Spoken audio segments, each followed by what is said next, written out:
About English program.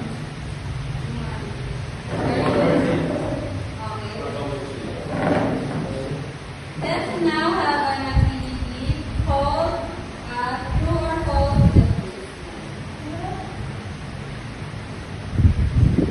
Gusto mo mag-finish the direction? The class will be divided into groups. Everyone in the group can answer. We will read the statement that contains points and say if it is true or false. Whoever got the answer right will get 1 point. Then the side they will give or take the points. They will gather their points and see what is their total points and see who got the highest point. Whoever got the high point will gain a prize. Thank you very much. So yung quiz doon is, yung give or give na points. Kasi kahit naman sabi niyo yung tamang sagot, may chance pa rin na mawalan kayo ng points or matagagan yung points. So, number 1. Ay, yung group niyo muna isa yan. Yung left and right. May one representative na magsusulat nung score. Tapos paunahan na lang magtaas ng sagot. Pag bilang ng tatlo, okay? Wait. Taas mo may pa. Oo. Tapos isulat niyo din kung nakailang points kayo para ma-record. Sulat niyo muna yung true and false para itataas niyo na lang. Paunahan yung taas ah.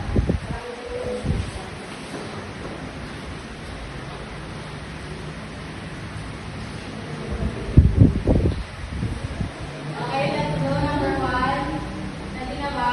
Yes, ma'am. Okay, number 1. Wala pa. Wait lang. Everyone read number 1. In these orders, only a right girls and women. 1, 2, 3, go. Okay na, dalawa na ang group 1 ng sagot. False.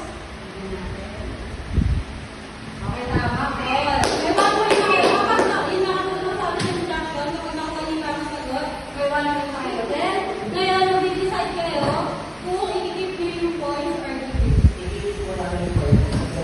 Uy, dalawa mo yung mga group. Ano makakain nila?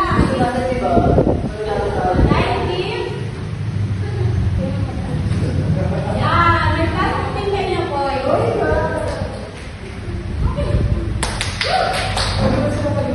Okay, number 2, read that one.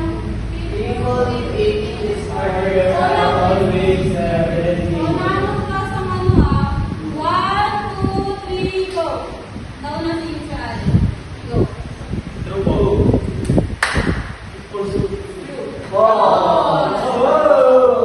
Dahil dyan, mapupunta ang points na 1 sa... Pero magdidis kayo pa din magdidis kung i-give niyo yung points or give.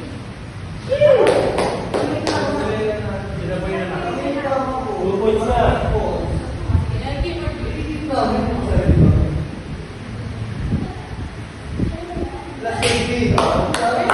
Okay, number 3. 1, 2, 3. 1, 2, 3, go. Mr. Magadja. Bigyan mo naman sa mga group. Ano sagot? True. Ay,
1, 2,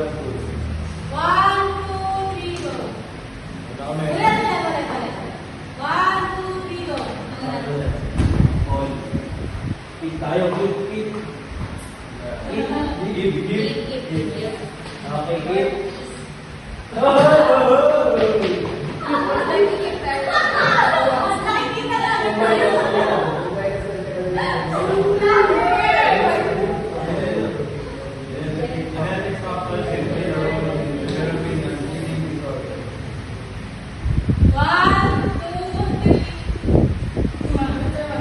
True.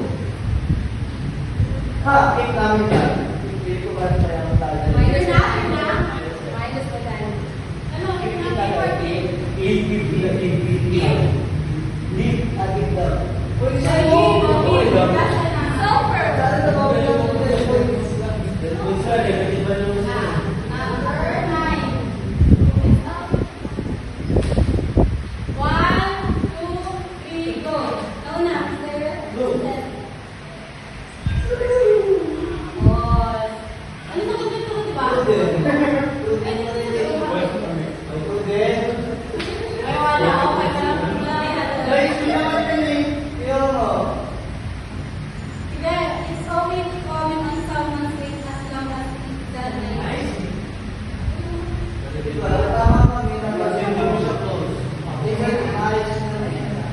Ay, hindi pa din. Kasi may mga tao, kahit sabi mo, sinabi niya sa'yo, di ba? Yes, Wala. Ikaw,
sa bagay naman hindi enough yung magiging masiyahin ko at hindi enough yung ako lang.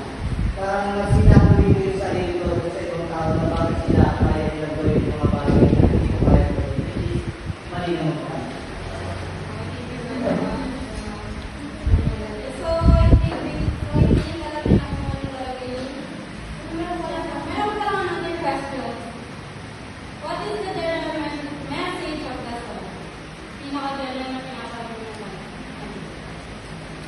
Lahat tayo po ay work. Lahat tayo ay imperfect. No one is perfect. Tapos, you just need to accept who you are. Kung hindi mo kailangan i-compare yung sarili mo sa ibang tao para mapakita sa kanila na enough ka sa mga bagay. Kailangan ka niya yung sarili. Tatawag ako. For the general message of the song, don't yell sa others because you're always safe. Thank you very much. Number 2, what did you feel while listening to the song? Hindi niyo ang kanan niyo. Kaya, Okay na yun. Please feel like that. Ano naman? I feel sad for her. Buti na hindi siya perfect. Sino ba?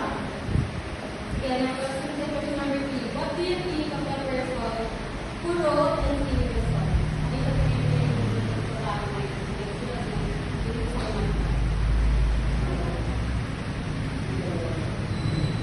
so, sa tingin ko,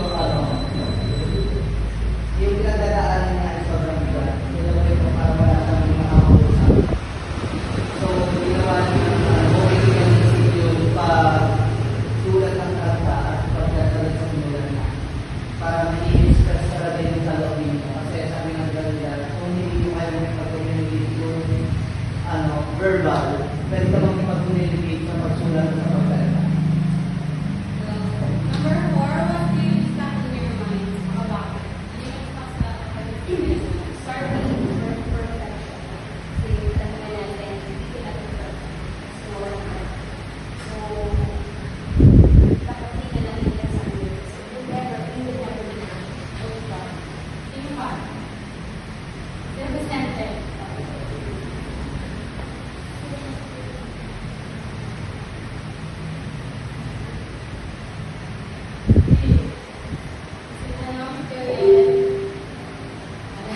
Ayaw mo yan!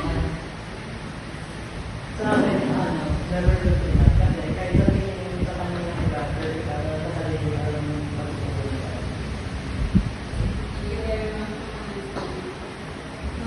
Siguro, after yung pag nagpamulat sa realization. Then, so, sabi namin is about the story.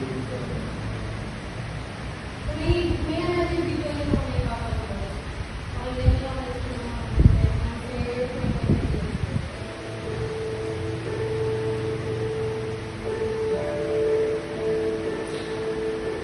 National surveys estimate that 20 million women and 10 million men in America will have an eating disorder at some point in their lives. Eating disorders are serious but treatable mental illnesses that can affect people of any age, sex, gender, race, ethnicity, or socioeconomic group. Many eating disorders begin during adolescence, but an increasing number of young children and older adults are diagnosed with these illnesses. I was always tired. I got 3 medical ulcers. There's always another battle. I had high cholesterol at age 18. My hands were always breathing. My lips were blurred. My heartbeat was irregular. My heart would race after only a short walk. Sometimes I can barely feel my heart beating at all. My weight dropped. At first it was a few pounds. My teeth were blocked. I didn't hang out with my friends anymore. I didn't enjoy life the way I used to. I couldn't remember anything in class. I couldn't concentrate. I couldn't sleep. I thought I was in control. I thought that no one would. It defined me. Until I defined it. I had an eating disorder. I had an eating disorder. I had anorexia nervosa. This disorder is defined by restriction of food relative to what my body needed, leading to insignificantly low body weight. I had severely disordered body image and an intense fear of gaining weight. I would do anything to avoid gaining weight. All the while I couldn't recognize how severely I was damaging my body. I had bulimia nervosa. I would eat huge amounts of food in a very short period of time. I would eat so much I felt out of control. I would compensate for purging. I would walk. I would limit my intake. Or use laxatives and diuretics. There's some people with bulimia that misuse insulin or exercise excessively or use and abuse diet pills. I had a severely distorted body image and intense fear of gaining weight. I had binge eating disorder. Binge eating occurs in the absence of compensatory behavior. Once a week for at least 3 months. It occurs in episodes of eating rapidly when not hungry until an extreme fullness. It's also associated with depression, guilt, and or shame. Binge eating occurs in people of all sexes. I had avoidant restrictive food intake disorder. I didn't have any weight or shape concerns, but I restricted my caloric intake to the point where I lost a significant amount of weight. My nutritional deficiency was so severe that I couldn't keep my job or maintain friendships. While some people may fit neatly into a diagnostic category, there are many people who exhibit symptoms of multiple disorders, as well as those whose disordered eating patterns may not represent a full syndrome eating disorder. These conditions should not be considered less severe or treated lightly. The sooner the behaviors are addressed, the more likely there is to be a positive outcome.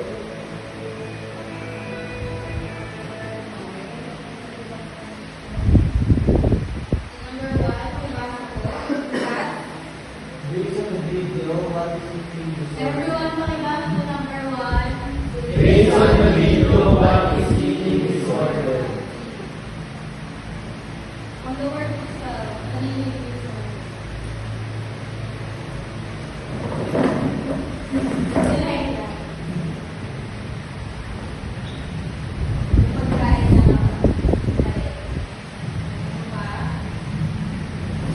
Eating disorder, yun ano siya, naka-base din yung kunyari, di ba merong stress, hindi stress sa atin. Yung mga iba't ibang stress, iba't iba din sa nagawin sa hindi ba na nila yung stress nila through pagkain ng madaming pagkain, saka yung sila sa masaya ng mga. Then, sa iba naman, hindi sila makakain. Then, sa iba naman, hindi kumain sila, isinusuka lang nila ito. Ang eating disorder daw ay hindi siya, or ang eating disorder ay hindi siya basta-basta pumapasok sa katawan ng tao. I mean, hindi lahat nagkakaroon.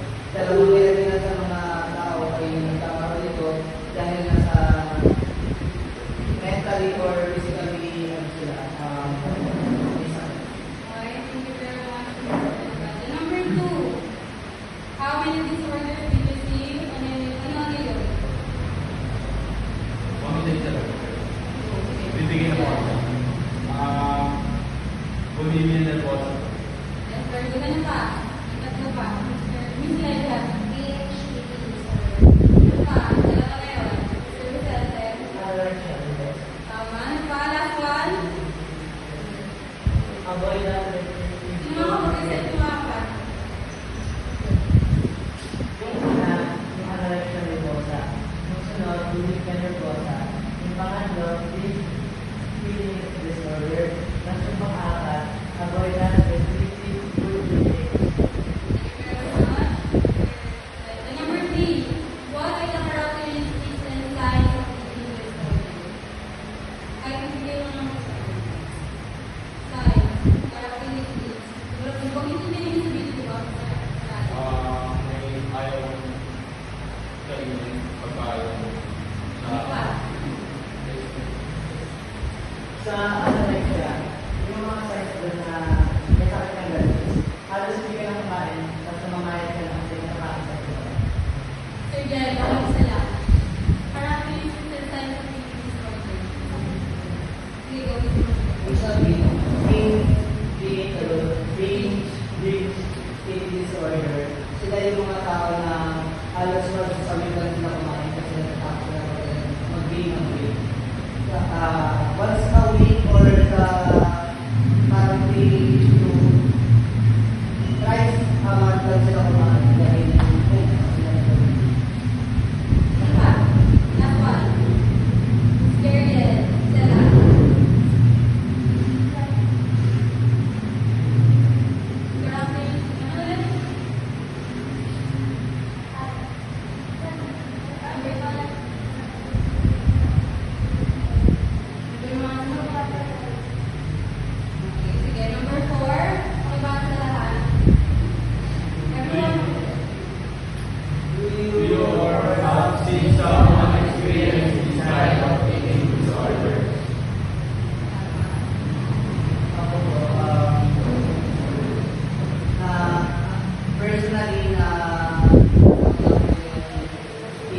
further, kahit anong gusto ko, ay kahit kain ako ng paro, sobrang dami kong kinamaro, sinusuko ko siya. Ayun po yung dun sa sayo namin sa Bolivia, which is kahit kumain ka ng paro, na-experience ko siya kasi before, may sabi na ako. So, mahirap siya makain kasi gutom ka, pero yung mga pagkain sa loob ng kalbo, ayaw ng kalbo ng katawan. Sinusuko mo na siya, sinusuko. So, wala na nangyayari. May mga napapanood din sa mga kilala niyo na mo sa dahil lalo, kasi talaga before, napaka-napaka-napaka pero nangyayari lang. Kahit sobrang ano ba tawag, insecure ko sa tao, ako sa natatakot na ako sa bahay. Natatakot akong tumaba kaya nangyayari, hindi na yung kumakain. Usually, 1 meal lang ako. Question number 5. Ano yung tingin mo? What will you do if you not put yourself for other experience? Ano yung tingin mo? If I not be someone who's experiencing it, I'd like to observe the context. Ano ka? What goal? Ito ko okay.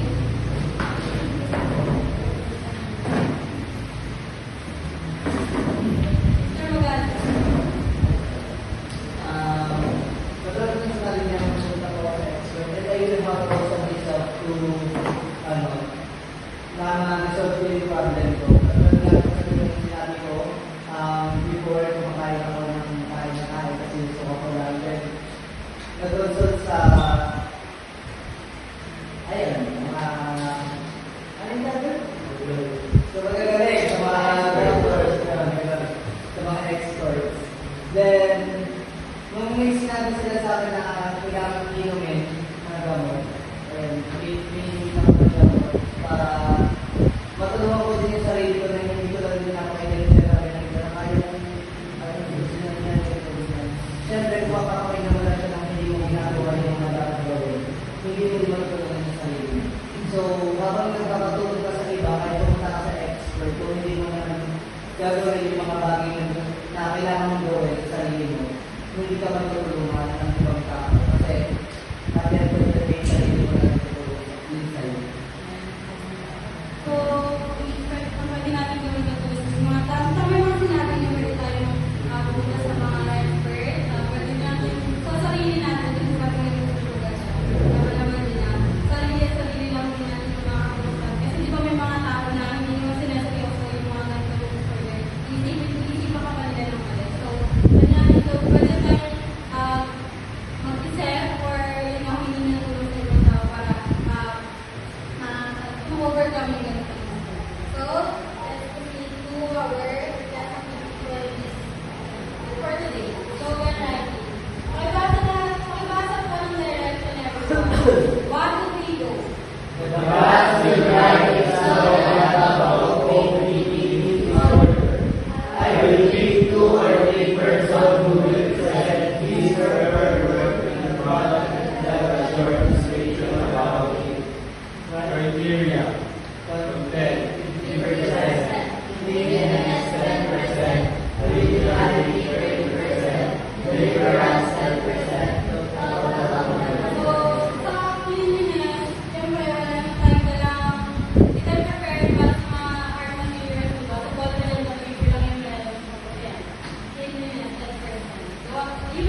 Sila yung lang.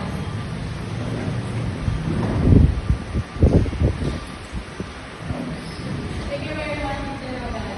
Sa akin po, love your body needs. So, yung mga tao sa mga walang confidence, actually, yung love, accept yourself, especially your body. Kasi ito talaga magkaroon ng needs or ibang safety na you have to accept what God created. Thank you very much. So now let's see the short quiz. 1 to 5 lang po. Babasahin ko na lang, then I will read it twice. Ikaw pa naman lahat. Number 1. Which of the following is not a characteristic of an eating disorder? Which of the following is not a characteristic of an eating disorder? A. Extreme concern with body weight and shape. B. Distorted body image. C. Healthy relationship with food. D. Unhealthy compensatory behavior.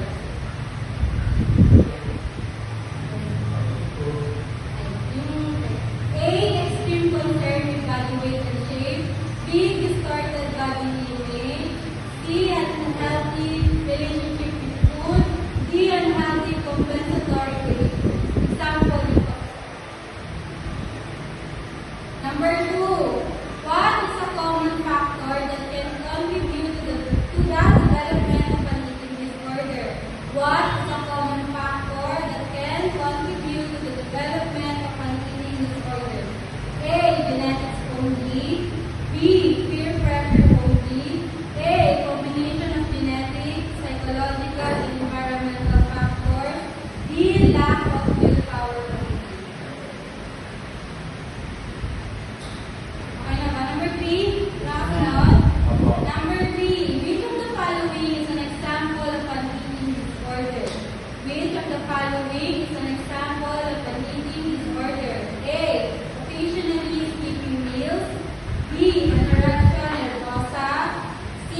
Eating more than usual after a stressful day. D. Enjoying different types of foods. Number 4. Number 4. A common sign of an eating disorder is frequently talking. Number 4. A common sign of an eating disorder is A. Frequently talking about food. B. A significant change in eating habits. C. A sudden increase in social activities. D. Improved academic performance. Number 4. A common sign of an eating disorder is A. Frequently talking about food.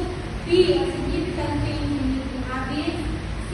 A sudden increase in social activities. D. Improved academic performance. Last one, number 5. What is bulimia nervosa characterized by? Ito, what is bulimia nervosa characterized by? A. Self-induced vomiting or other compensatory behaviors after binge eating. B.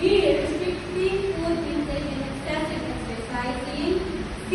Eating large amounts of food in a short period of time. D. Both A and C. Reading ko pa number 5.